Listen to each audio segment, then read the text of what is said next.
Guys, কালকে তো RSK এর খেলা সবাই দেখছেন এবং তারা যে এত খারাপ গেম প্লে করছে এটাও সবাই জানেন। কিন্তু আপনারা কি জানেন তাদের এই খারাপ গেম প্লে করার মূল কারণ কি?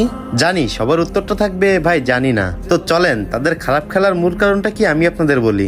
আপনাদের সবার প্রিয় আরএসকে টিমের প্রতিটা মেম্বার থেকে এই তথ্যগুলো পাওয়া। আর তারা বলছে তারা তাদের ডিভাইসের জন্য খেলতে পারি নাই।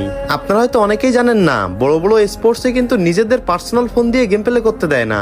সেখানে মূলত যেসব স্পোর্টস প্লেয়াররা অংশগ্রহণ করে তাদের সবাইকে একই কোম্পানির একটা ফোন দেওয়া হয়, আর সেই ফোনেই তাদের গেম প্লে করতে হয়।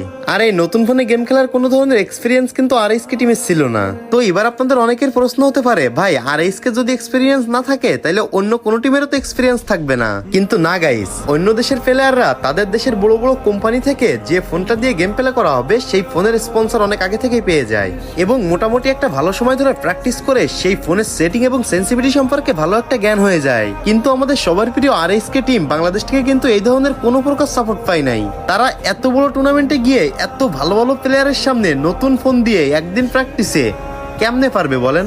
সর্বশেষ একটা কথাই বলবো, আরএসকে টিম দেশকে রিপ্রেজেন্ট করার জন্য, দেশের জন্য অনেক কষ্ট করছে।